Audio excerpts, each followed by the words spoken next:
Two Phoenician brothers from the ancient city of Tyre, which is in modern-day Lebanon, became the founders of Ethiopian Christianity, and in doing so, they completely changed the history of the Kingdom of Aksum forever.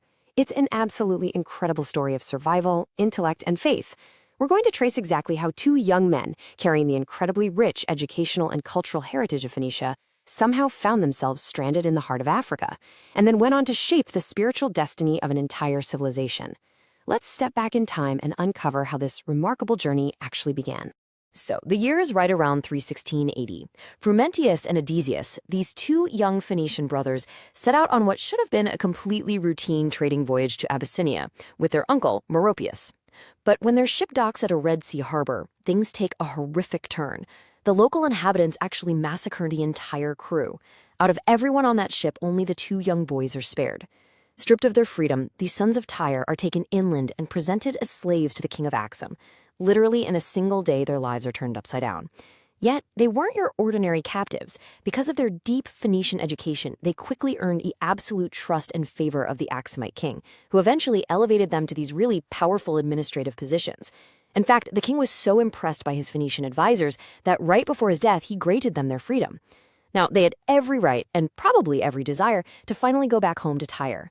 But the widowed queen made this desperate plea. She asked them to stay in Aksum to help her manage the kingdom and to educate her young son, the future King Ezana. And, out of a profound sense of duty, the brothers agreed to stay.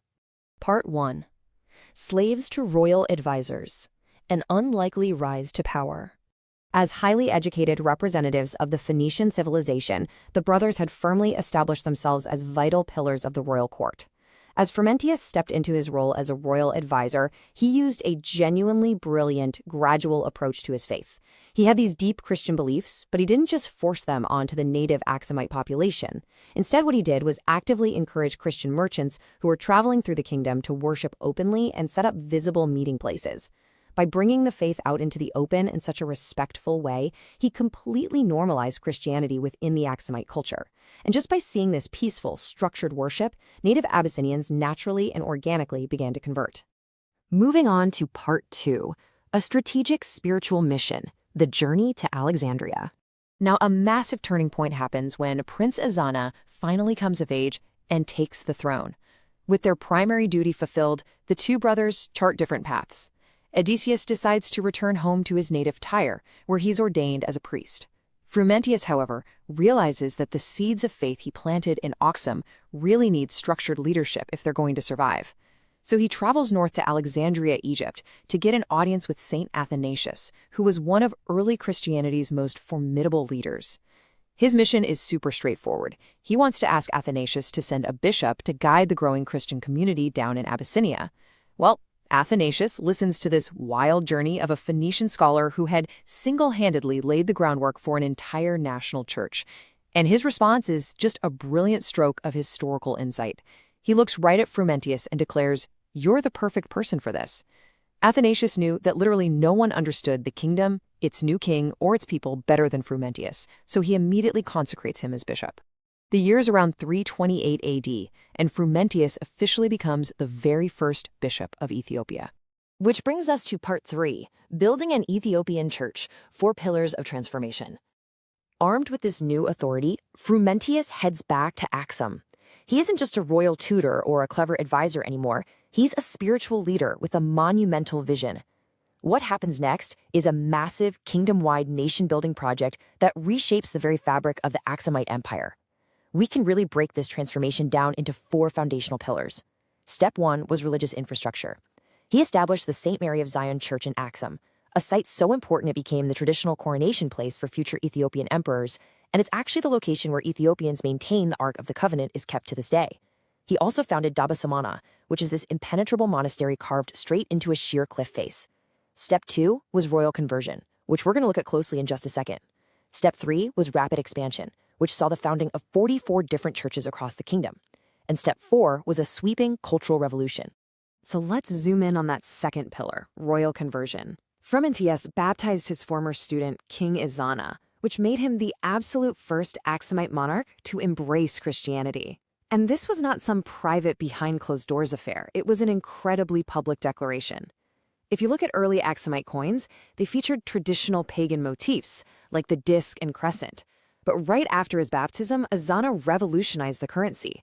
He started minting coins that proudly displayed the Christian cross for the entire ancient world to see. But the transformation went way beyond just symbols. Drawing heavily on his rich Phoenician educational heritage, Frumentius spearheaded a total cultural and linguistic revolution. He's actually credited with the very first translation of the New Testament into the local language. Even more amazingly, under his guidance, the written script itself evolved. The old Sabaean system, which only used consonants, was transformed into a sophisticated, vocalized syllabic script known as Ge'ez. And entirely new concepts were introduced into their vocabulary, like Exiob here, for God, a term they still use in modern Amharic today. Part 4. Defying the Byzantine Empire. A stand for faith. As Aksum's prominence grew, it inevitably caught the attention of global superpowers. In 356 AD, we see this major geopolitical drama unfold. The Byzantine Emperor Constantius II, who supported a doctrine called Arianism that mainstream Christianity considered heretical, sends a direct demand to King Ezana. He basically orders the Aksumite king to replace Frumentius with an Arian bishop of the emperor's choosing. So, how does King Ezana respond? He flat out refuses the Byzantine emperor. This one act of defiance perfectly highlights the profound, unbreakable partnership between the native Aksumite king and his Phoenician mentor. Ezana and Frumentius were fast friends. The king drank deeply from the treasury of knowledge that Frumentius provided, which was this unique synthesis of Greek and Phoenician intellect, paired with the deep wisdom of the church. Together, this partnership dictated the spiritual and intellectual direction of the entire kingdom, completely immune to foreign intimidation. The culmination of this partnership is an immense historical milestone. Around 340 CE, under the guidance of Frumentius, King Ezana made Christianity the official state religion of the empire. This incredible decision secures Aksum's place in history as the oldest continuously Christian state in the world. This happened just decades after Constantine legalized the faith in Rome.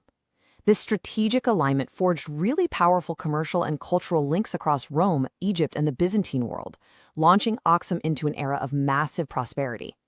Let's look at Part 5, A Legacy Over Centuries, Revealer of Light and Father of Peace. Frumentius's impact was so deeply felt that the Ethiopian people gave him titles of profound affection and reverence. To them, this man from Tyre was Kasate Berhan, the revealer of light, and Abba Salama, the father of peace. They also called him Abuna, meaning our father.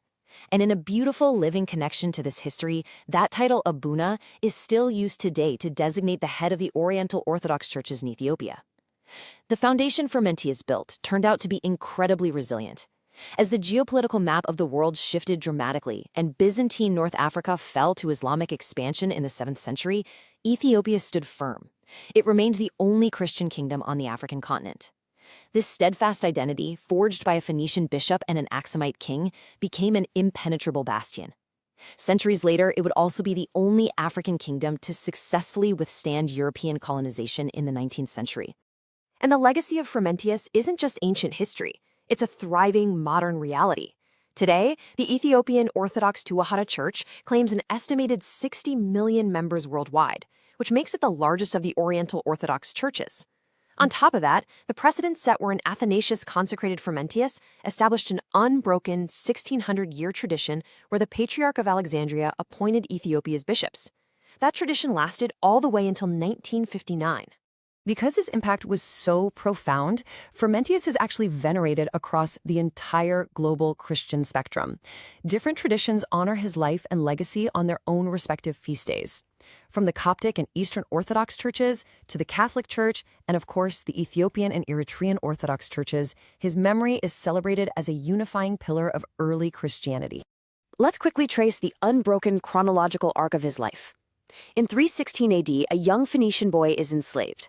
Just 12 years later, in 328 AD, he's consecrated as bishop. By 340 AD, his teachings lead to a new state religion. In 356 AD, he and his king successfully resist the immense pressure of the Byzantine Empire. Following the death of his lifelong friend, King Ezana, in 360 AD, Frumentius continues to tirelessly serve the people of Aksum until his own death around 383 AD. That is decades of transformative, dedicated service. Finally, Part 6. Lessons from this story, a vision that changed history. A history this rich offers us way more than just dates and locations. It gives us enduring philosophical principles about leadership, resilience, and human connection. So let's distill the core takeaways from the epic journey of these two brothers. First, adversity into purpose. Life's greatest setbacks, like literally being captured and enslaved, can become setups for unprecedented impact. Second, character over position. Frumentius didn't demand respect. He earned it through trustworthiness, excelling first as a slave, then an advisor, and finally leader. Third, gradual respectful change. He introduced a new worldview organically, allowing it to grow through relationships and trust rather than brute force. Fourth, the power of education. Bringing the intellectual rigor of Tyre to Axum changed an empire's entire trajectory. Fifth, making knowledge accessible. By vocalizing the Ge'ez script and translating texts, he ensured the faith became truly indigenous. And finally, strategic partnerships. The deep mutual respect between the Phoenician mentor and the Axumite monarch was the real engine of this massive historical shift. We'll end on this thought. A Phoenician man from the ancient city of Tyre became the unquestioned father of Ethiopian Christianity. It proves that our origins do not limit our impact, and that knowledge, when respectfully shared, can build empires of the mind and spirit. How did the steadfast vision of two brothers, violently torn from their home, manage to found a faith that has outlasted empires, resisted conquerors, and remains a burning flame for more than 16 centuries? Well, that is the ultimate enduring legacy of Frumentius and Odysseus.